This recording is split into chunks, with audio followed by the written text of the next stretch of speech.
நாக்குண்டாம் நல்ல மனமுண்டாம் மாமலரால் நோக்குண்டாம் மேனி நுணங்காது பூக்கொண்டு துப்பாத்து திருமேனி தும்பிக்கையான் பாதம் தப்பாமல் சார்வார் தமக்கு. இந்த வீடியோவில் நம்ம பார்க்கக்கூடிய விஷயம் அப்படிங்கிறது மே மாதத்துக்கான பலன்கள். இந்த மே மாதம் அப்படிங்கிறது ஆங்கில மாதம் மே மாதம் அப்படிங்கிறது சித்திரையினுடைய 18ஆம் தேதியிலிருந்து ஜூலை மாதம் தொடக்கம் வரைக்கும், அதாவது சித்திரை வைகாசி 17ஆம் தேதி வரைக்கும் இருக்குது. மொத்தம் 30 நாள் இருக்குது இந்த மே மாதம் அப்படிங்கிறது. இந்த 30 நாளுக்குமான பலன்கள் அப்படிங்கிறது என்ன, 12 ராசிக்கும் அப்படிங்கிறத நம்ம பார்க்குறோம். முதல்ல இந்த சித்திரையினுடைய விசேஷங்கள் என்ன அப்படிங்கிறத பார்ப்போம். சித்திரை மாதம் அப்படிங்கிறது சித்ரா பௌர்ணமி அப்படிங்கிறது ரொம்ப தவிர்க்க முடியாத ஒரு விஷயம். சித்ரா பௌர்ணமி அப்படிங்கிறது சித்திரை 17 வருது. சித்திரை 17 அப்படின்னு எடுத்துக்கிட்டிங்கன்னா சித்திரை 18 வரைக்குமே பௌர்ணமி இருக்கும். சித்திரை 18 தான் மே மாதத்தினுடைய முதல் நாள். அப்போ இந்த மே மாதம் தொடங்கிறது சித்ரா பௌர்ணமியில் தான் தொடங்குது. ஸோ இந்த மே மாதம் மிகுந்த சிறப்பு வாய்ந்த மாதம் அப்படிங்கிறத நம்ம தெரிஞ்சுக்கணும். இந்த மாதத்தினுடைய கிரக நிலைகள் அப்படிங்கிறது ரொம்ப ரொம்ப ரொம்ப விசேஷமாக இருக்குது. என்ன விசேஷமாக இருக்குது அப்படின்னு கேட்டிங்கன்னா, மேஷத்தில் வழக்கம் போல் எல்லா சித்திரை மாதத்திலும் சூரியன் உச்சமாக தான் இருப்பார். ஆனால் இந்த வருடம் மட்டும் செவ்வாய் ஆட்சி பலம் கொண்டு அதே வீட்டில் இருக்கார். அதே மாதிரி ரிஷபத்தில் புதனும் சுக்கிரனும் 2 நட்பு கிரகங்களும் இணைஞ்சு ஒரு அற்புதமான ஒரு நிலையில், சிம்மத்தில் கேது, அடுத்த நிலையில் பார்த்திங்கன்னா மிதுனத்தில் குரு, அவர் இந்த மாதத்தில் கடகத்தை நோக்கி பயணிப்பார். அதே மாதிரி கும்பத்தில் ராகு, மீனத்தில் சனி. இந்த மாதிரியான விசேஷம் கொண்ட ஒரு கிரக அமைப்புகள் இந்த மே மாதத்தில் அமைஞ்சிருக்குது அப்படிங்கிறது 12 ராசிக்குமே ரொம்ப ரொம்ப ரொம்ப சிறப்பான பலன்களை கொடுக்க இருக்குது. என்ன அப்படின்னு கேட்டிங்கன்னா, 2 சுப கிரகங்கள் அதாவது ஒரு சுப ராசியில், ரிஷபம் அப்படின்றது விசேஷமான ராசி, அங்கே புதனும் சுக்கிரனும் இணைஞ்ச மாதிரி ஒரு மாதம் பிறகுது அப்படின்னாலே அது விசேஷம்தான். சரி, என்ன மாதிரியான நல்ல பலன்கள் நடக்கும் அப்படிங்கிறத நம்ம பார்ப்போம். இந்த சித்ரா பௌர்ணமியினுடைய விசேஷங்கள் என்ன அப்படின்னு பார்த்தீங்கன்னா, சித்ரா பௌர்ணமி அன்னைக்கு தான் சித்திரகுப்தனுடைய வழிபாடு நடக்கும். சித்திரகுப்தன் அப்படிங்கிறது யாருன்னு கேட்டிங்கன்னா, யமனுடைய பிஏ, அதாவது அசிஸ்டண்ட். இவர் தான் பாவ புண்ணிய கர்மா கணக்குகளை கையில் வச்சக்கூடியவர்.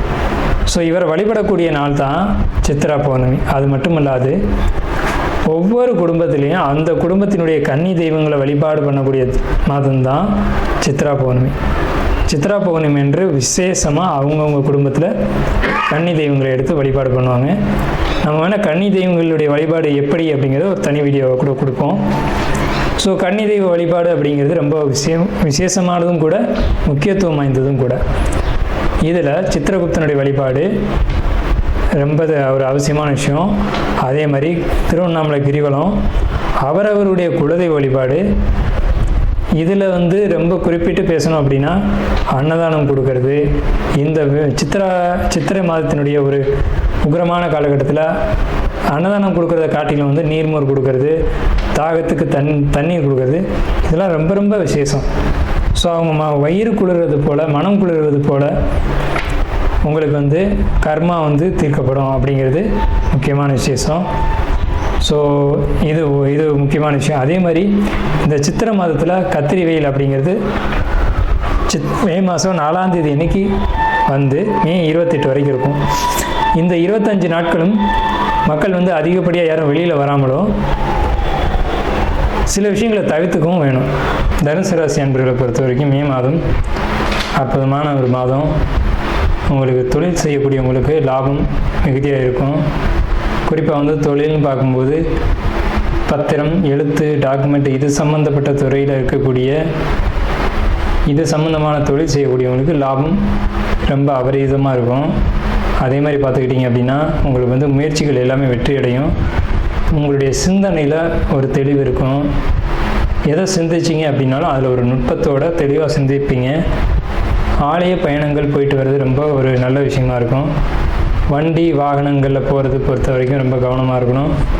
அந்த வண்டி வாகனங்களுக்கான டாக்குமெண்ட் கரெக்டாக வச்சுக்கணும்.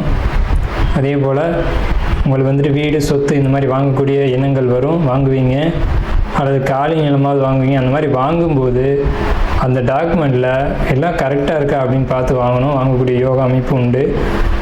மனசுக்கு சந்தோஷமான நிகழ்வு நடக்கும். அதே மாதிரி வீடு கட்டக்கூடிய ஒரு யோக அமைப்பு இதெல்லாம் நிச்சயமாக உண்டு. தந்தை வழி சொத்து அணுகக்கூடிய யோகம் உண்டு. தந்தை வழி சொத்து வந்து உங்கள் கைக்கு கிடைக்கக்கூடிய காலகட்டம். அப்படியே வந்து தந்தை வழி சொத்துக்கள் கிடைக்கக்கூடிய காலகட்டம். தந்தை வழி சொத்துக்கள் கிடைக்கிறதுல இது நாள் வரைக்கும் உங்களுக்கு வந்து சில சட்ட சிக்கல்கள் இருந்தது, இன்னும் உண்மைதான். அந்த சட்ட சிக்கல்கள் முடிவுக்கு வருது. ஸோ முடிவுக்கு வரக்கூடிய காலகட்டம் வந்தாச்சு. அந்த சொத்தை நீங்கள் அணுகக்கூடிய காலகட்டம் அப்படின்றது இந்த மே மாதம் தான். இவ்வளோ நாள் இருந்த பிரச்சனை எப்படி சார் மே மாதத்தில் சரியாகும்னா, மே மாதத்தில் நிச்சயமாக சரியாகும். ஸோ உடல் ரீதியான விஷயங்களில் நீங்கள் ரொம்ப எச்சரிக்கையாக இருக்கணும். உடலில் நரம்பு, ஸ்கின்னு, தோல் இந்த மாதிரியான விஷயங்களில் எச்சரிக்கையோடு இருக்கணும்.